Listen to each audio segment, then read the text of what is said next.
The Abuja skyline shimmered as the golden sun rose over Maitama district, painting soft light across the towering mansion of Chief Edward Walker. His empire stretched across oil, real estate, and international trade. To outsiders, he was the picture of success, wealthy, admired, untouchable. But behind marble walls and chandeliers, Edward's heart carried a heavy emptiness. At 58, he had everything except peace. His wife, Margaret, thrived on social parties, designer gowns, and gossip columns. His daughter, Sophia, was glued to her phone, obsessed with flaunting her lifestyle online to an audience of strangers. Their laughter was plastic, their affection transactional. Only his son, Ethan, a humble 22-year-old agricultural graduate, seemed to notice. "Dad, are you okay?" he would ask softly. And though Edward would force a smile, he was not okay. The wealth that filled his house had not filled his soul. One sleepless night, Edward paced his study. The shelves of awards and certificates mocked him, each reminding him of a success that brought no true love. If the riches vanished, he whispered, who would remain? His mind was set. He had to know. The next morning, he called barrister Philip Osei, his most trusted confidant. "Sell my assets quietly. Move all liquid funds to my private account. Let it appear I've lost everything." The lawyer hesitated. "Chief, are you certain?" Edward's voice was firm. "Yes. I don't want to lose money. I want to lose false love." Days later, the family was summoned to the mansion's grand living room. The crystal chandelier above them gleamed like a reminder of fading glory.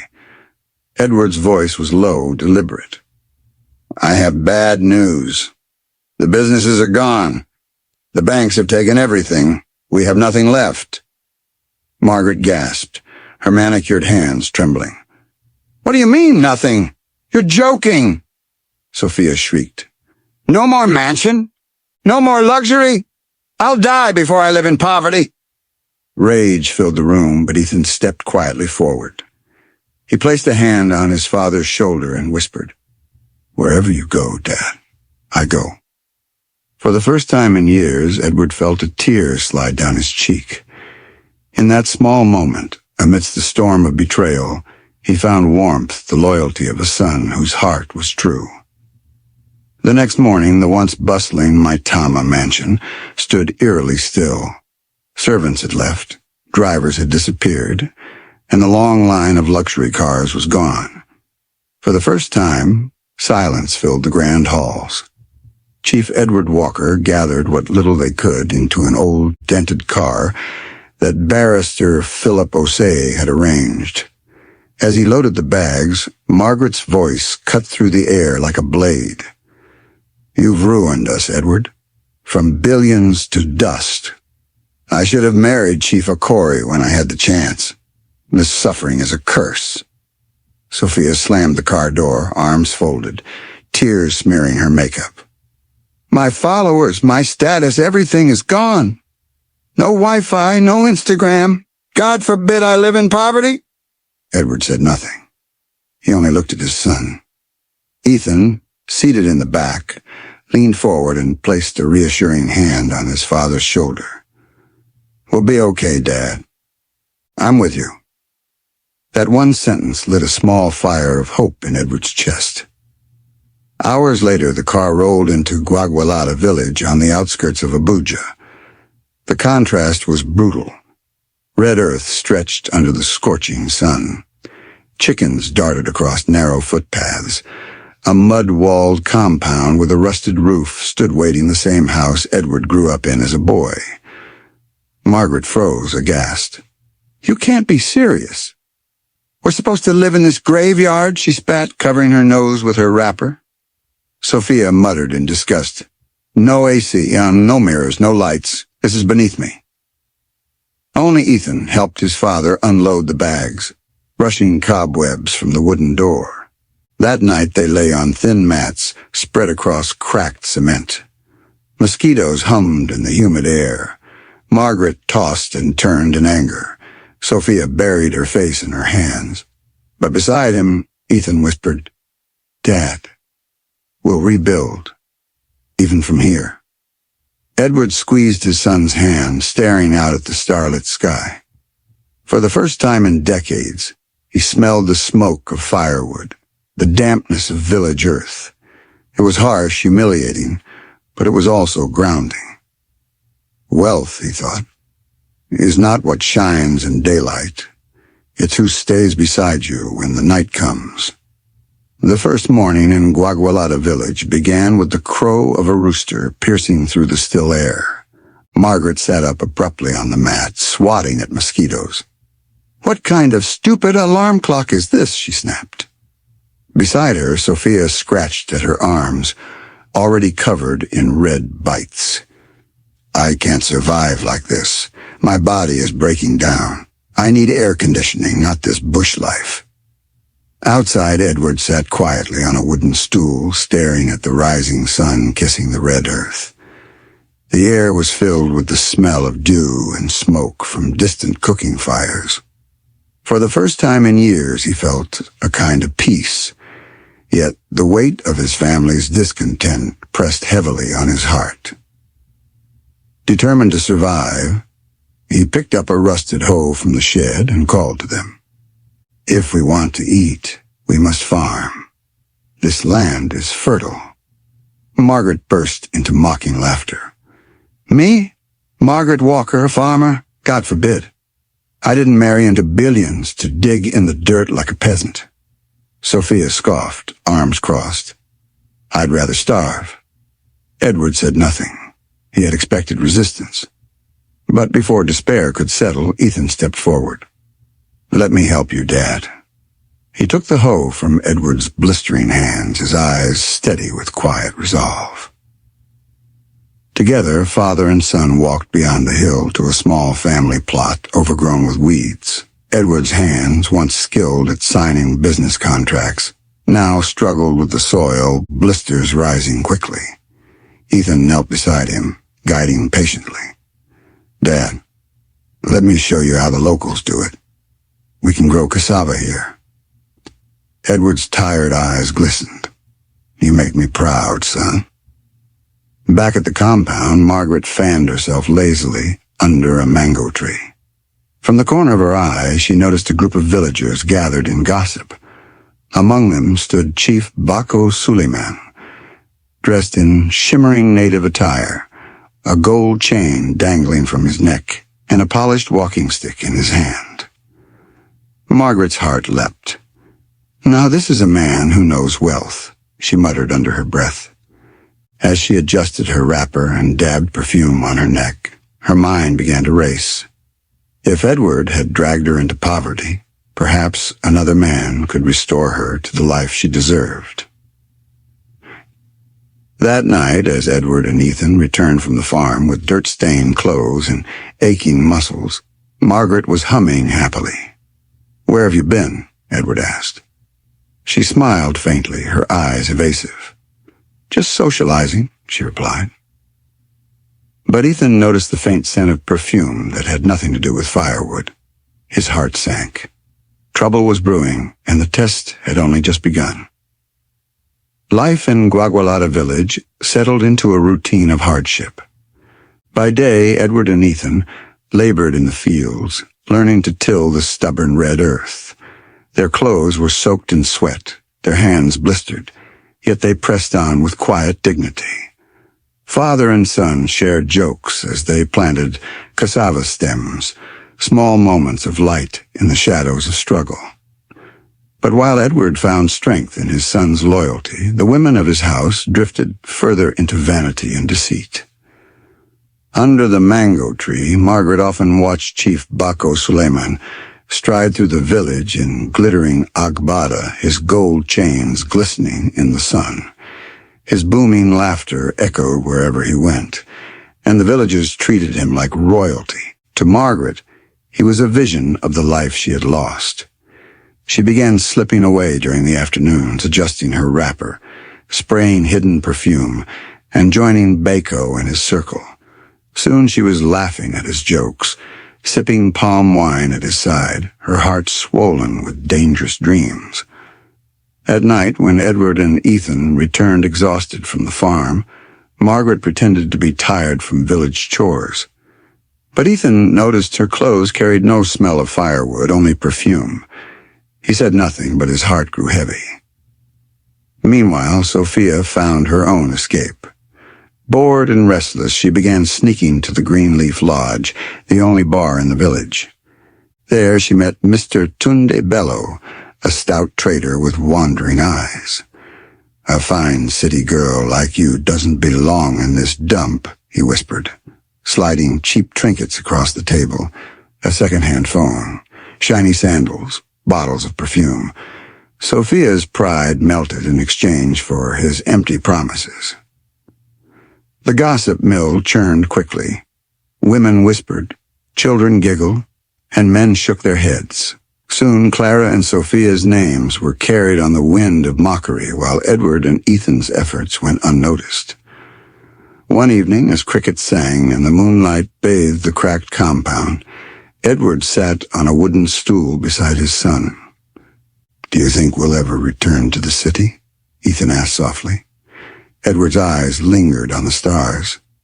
"Perhaps, but only when the truth of hearts is revealed. Wealth is not measured by houses or cars, but by who stands when the riches fade." Inside, Margaret hummed happily as she prepared to meet Bako the next day. Sophia polished her gifted sandals, smiling at her reflection in a cracked mirror. They did not know that the village was watching, and soon their secrets would no longer remain hidden. By now, the cracks in the Walker household had become the gossip of Gwagwalada Village. Each step Margaret and Sophia took outside carried whispers behind it. Still, neither cared. Their eyes were fixed on fleeting comforts. One blazing afternoon, Sophia strolled through the dusty paths in a flashy gown gifted by Mr. Tunde Bello. Her head was high, her steps arrogant, until a piercing voice shattered her pride. "You shameless city rat," bellowed Madame Ronca Bello, Tunde's fiery wife. She stormed into the Walker compound, eyes blazing, wrapper tied tight at her waist. "Come out and face me, thief of husbands!" Sophia stepped forward lazily, feigning innocence. "Who is shouting like a goat in my father's compound?" Before she could say more, Madame Ronca lunged, grabbing her gown. Dust rose as the two women tumbled, Ronca's curses raining down. "You think you can use painted lips to scatter my home? Today I'll strip your pride!" Villagers swarmed quickly, some cheering, others shaking their heads. Edward froze in shame. Ethan's fists clenched as humiliation knotted his stomach. Their family was becoming the market square's entertainment. But Sophia's disgrace was only the beginning. That same evening, Margaret dressed herself in her finest wrapper, red lipstick gleaming, and marched toward the Greenleaf Lodge to meet Chief Bako Suleiman. She had barely reached the compound when a tall woman blocked her path, Amina Suleiman, Bako's first wife. Arms akimbo, eyes sharp as blades, Amina spat the words like venom. "So this is the city snake stealing my husband?" Margaret smirked, masking her nerves. "Jealousy is a disease, madam." Amina's laughter was cold. "Jealousy? You're chasing shadows? His gold is fake, his land's borrowed. You left your husband for lies." Margaret's heart skipped. But before she could respond, the truth unfolded cruelly. Inside the lodge, Chief Bako laughed openly when confronted. "And so what if it's fake? You sold yourself for promises you never confirmed. At least my wife stayed with me when I had nothing. You're cheap." His words sliced deeper than any blade. Margaret stormed out, her face burning, only to meet the eyes of villagers who had already begun whispering. By nightfall, her name and Sophia's were everywhere, not with respect, but with mockery. Back at the compound, Edward sat by the fire, silent, his dignity unbroken. Ethan looked at him, sorrow heavy in his chest. "Dad," he whispered, "how much more can we take?" Edward's eyes glowed faintly in the firelight. "We take it, son, because storms must come to strip the branches. Only then do you see which roots are strong." And in that moment, Ethan understood the disgrace was not the end, but the revelation. The disgrace of Gwagwalada Village clung to the Walker name like dust on dry Hamatan wind. Every time Margaret stepped outside, women under the mango tree giggled behind their palms. Men cast sly glances, whispering her downfall. Sophia, once proud of her glowing Instagram feed, now hid her face whenever youths mocked, "See the city princess turned bush girl." But inside the crumbling compound, the deeper fracture was at home. One evening, as the red sun melted behind the trees, Edward sat quietly fixing a broken chair.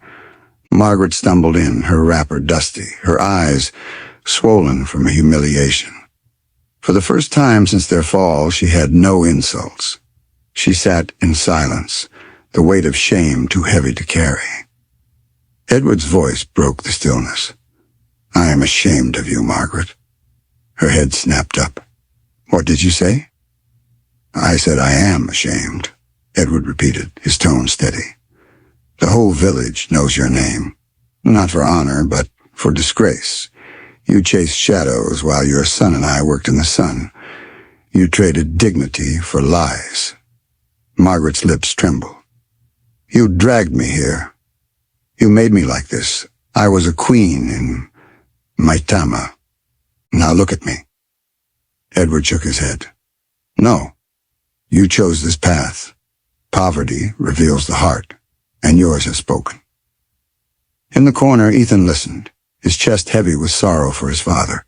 He longed to defend him, but stayed silent, knowing Edward's words carried the truth. Meanwhile, Sophia sat in her room, her clothes faded, her skin roughened by sun. The cheap perfumes from Tunde Bello could no longer mask the shame that clung to her. She whispered to her mother, "Mommy, we have to leave. This place is killing me." Margaret snapped bitterly. "Leave to where? Back to that man you call your father? He has nothing." Yet even she could not silence the echo of Chief Baco's cruel laughter, calling her cheap. That night, while the village slept, Margaret sat alone under the moonlight. Edward's words rang in her head, mixing with Baco's scorn and the mockery of women in the market. For the first time, regret gnawed at her, but pride chained her tongue. Inside, Edward whispered a prayer over Ethan. May the boy never inherit the weakness of false hearts.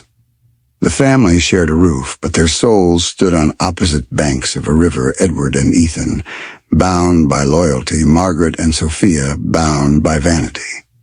The storm had divided them, and the gulf between was growing wider each day. The air in Gwagwalada Village had grown heavier with shame. Margaret could no longer walk past the market without hearing mocking whispers. Sophia, once the pride of Instagram, was now a walking tale of failure. But for Edward, their disgrace only confirmed what he already knew. Hearts had been tested, and the truth was clear. One dawn, Edward rose quietly, packing the little belongings he shared with Ethan. His mind was set.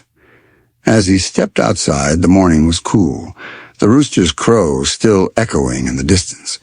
Margaret, seated on a stone, arms folded, blocked his way. "Where are you going with that bag?" she demanded. Edward's eyes met hers, calm but resolute.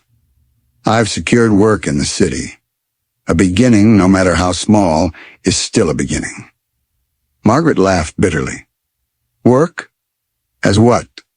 A gatekeeper, a security man? That's all you're worth now."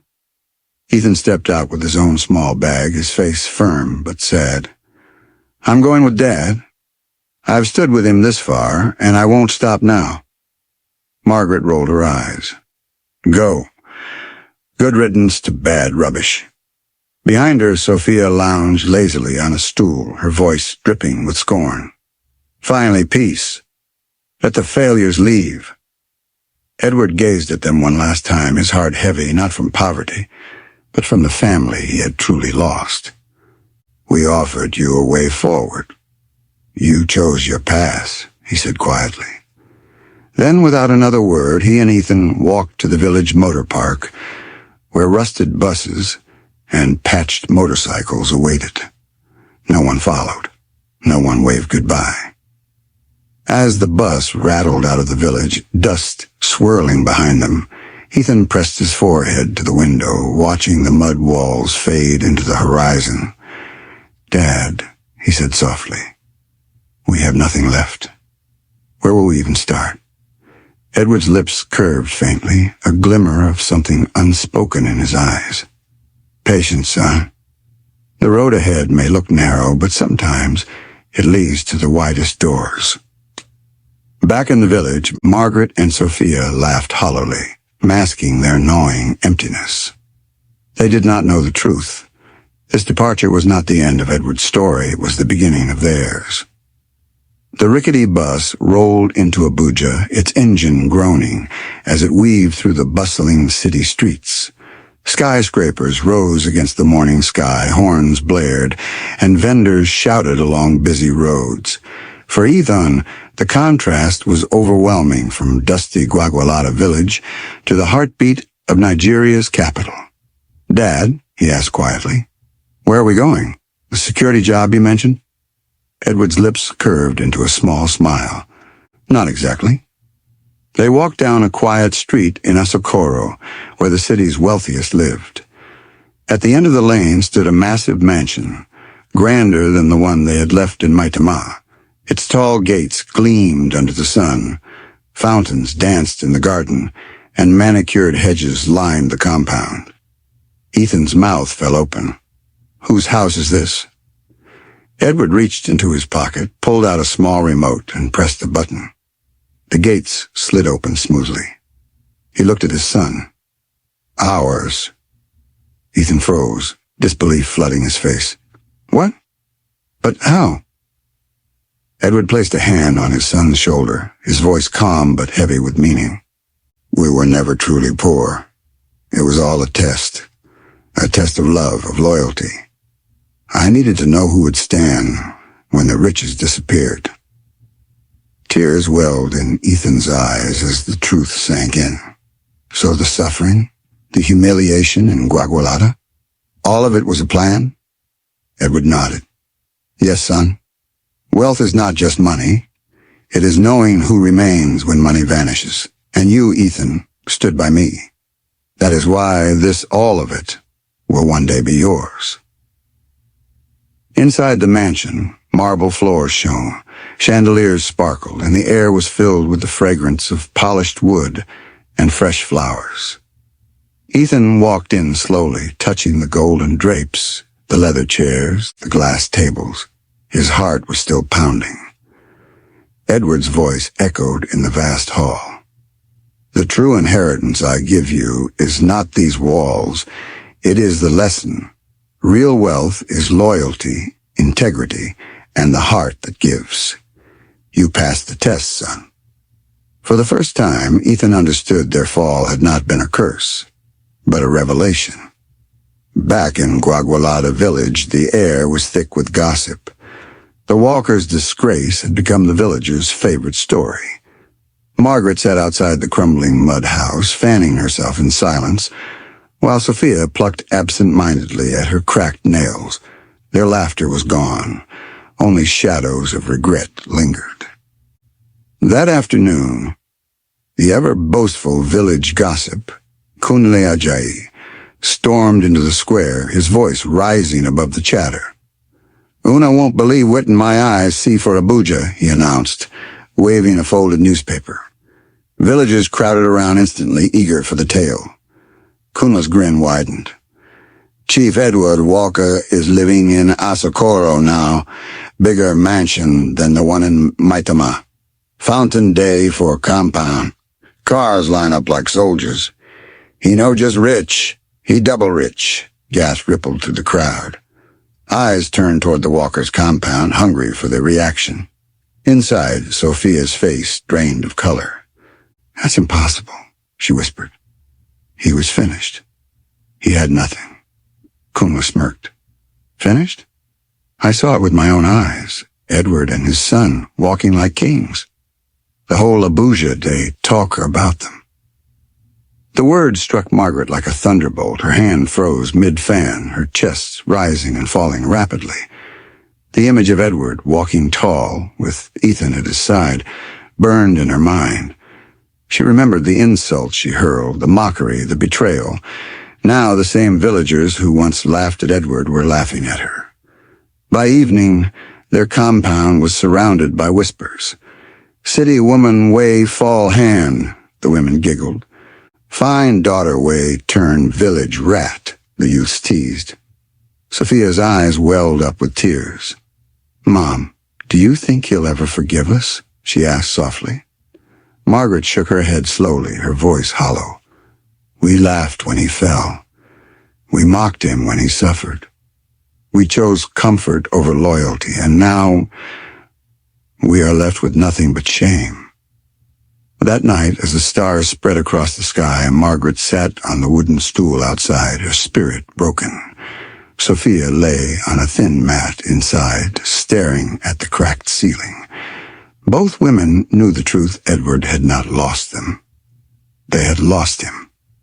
In Asokoro, the grand mansion gleamed under the Abuja sun, its marble floors, sparkling chandeliers, and flowing fountains symbolized more than luxury. They were proof that loyalty had triumphed.